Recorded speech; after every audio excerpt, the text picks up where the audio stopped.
Hey family, it's Tasha MAMABEAR Prepping. Welcome to the channel. Welcome back to the channel. I hope everybody is well. I am doing well despite people trying to get me down.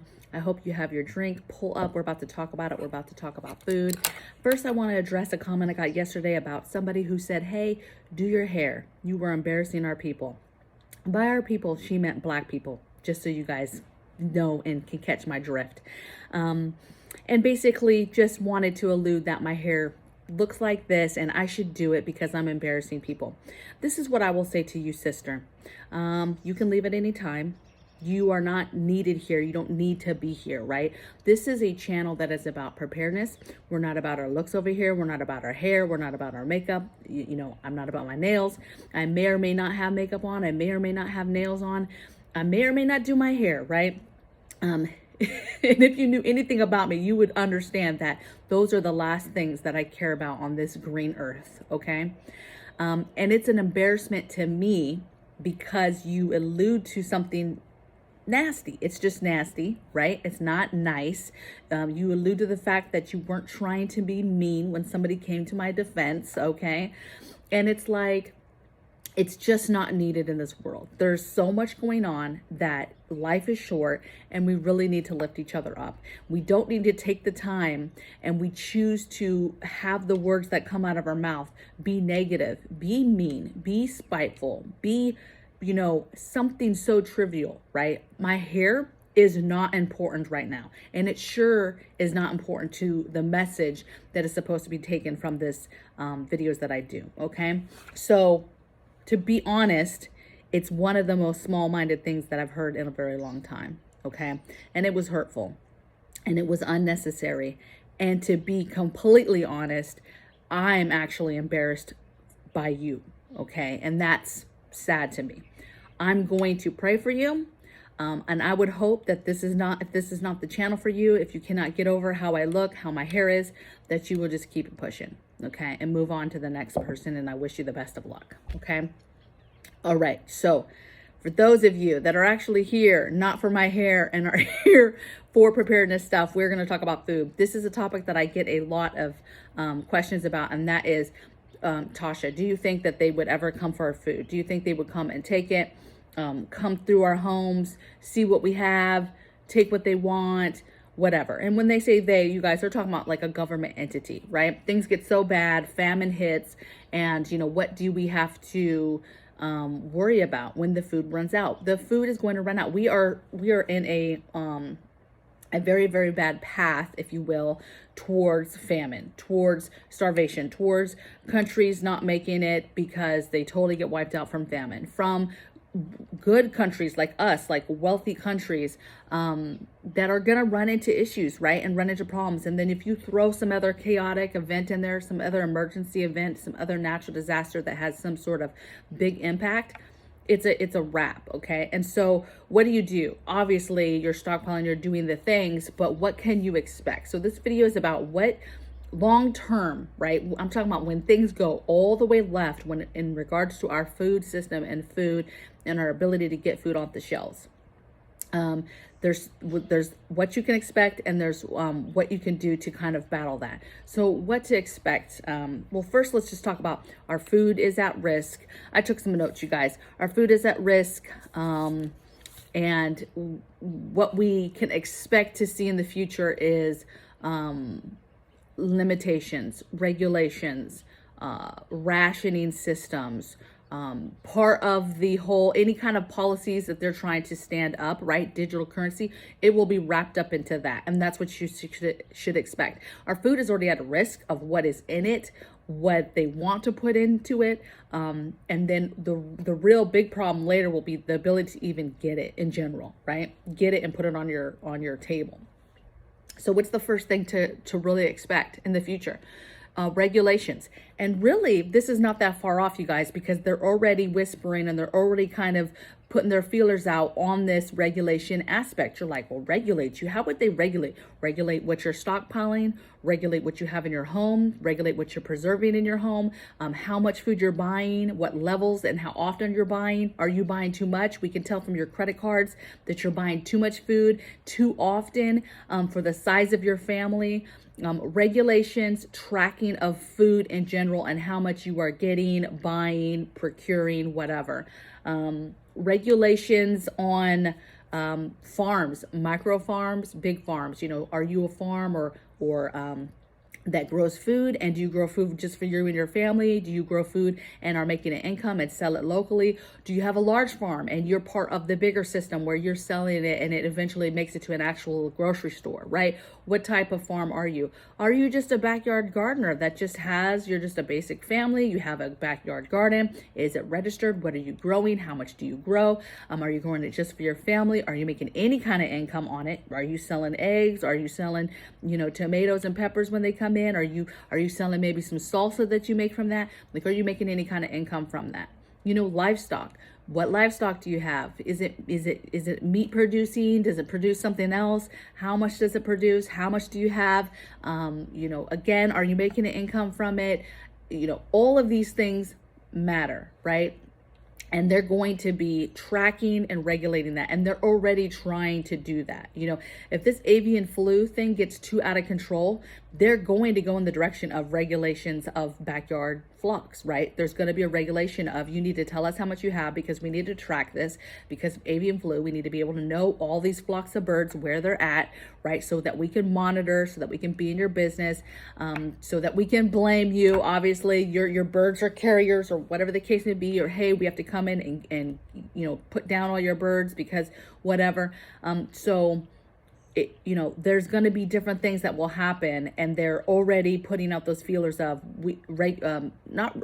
regulations, but tracking, right? You will register what you're doing. You will register this garden you're doing. You will register this little micro farm you're doing, right? You will register these animals you have, right? You have some chickens, and you have a goat, and you're registering it as if you're some kind of big time farm or whatever, and you're just trying to offset. So that self-sufficiency, it goes against that. You would think a government would want its people to be a strong people. You would think a government would be like, everybody grow a garden. This is how you do it. Put it in the schools. This is how you grow a garden. Here's your seeds.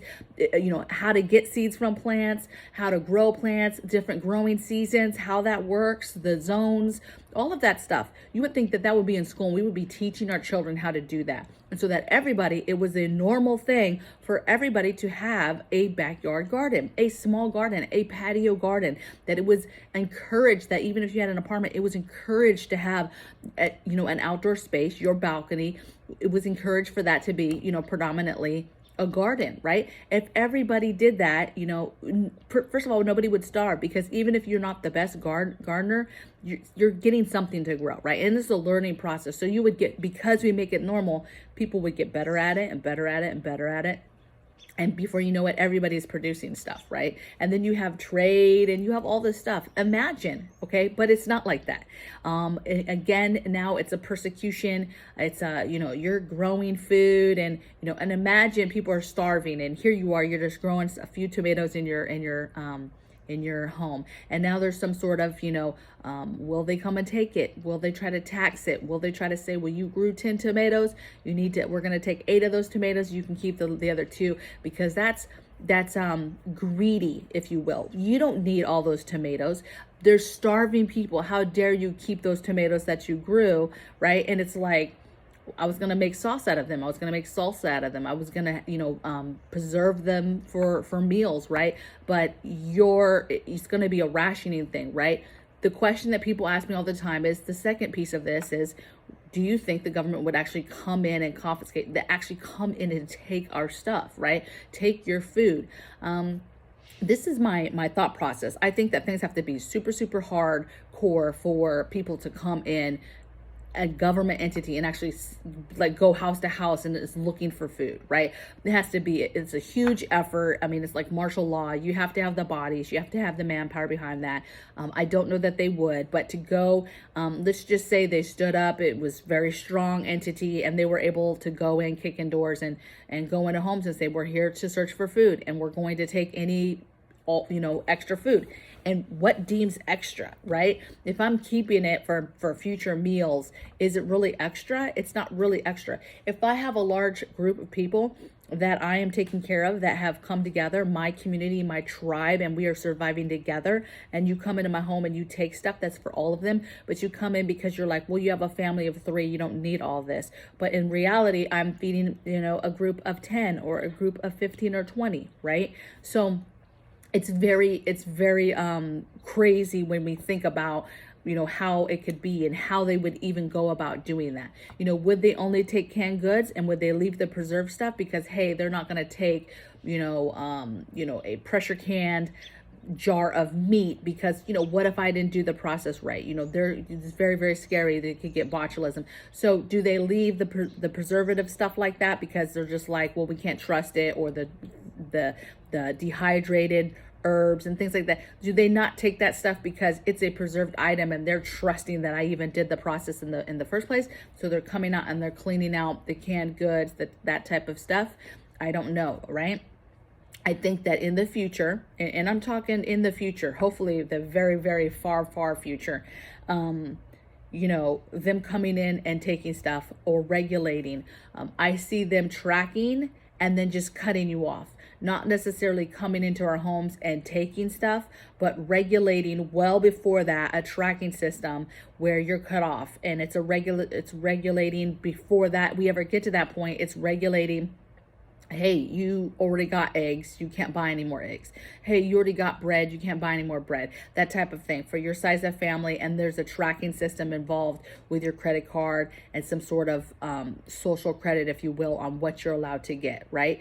This could happen with seeds. It's why it's very, very important for gardening for you to learn to not only grow, but then to procure your own seeds from what you're growing, and continue to grow that way and learn that self-sufficiency, because, we could be cut off like, hey, you're not going to get no more seeds or whatever the case may be. Okay. Let me take a look at my notes.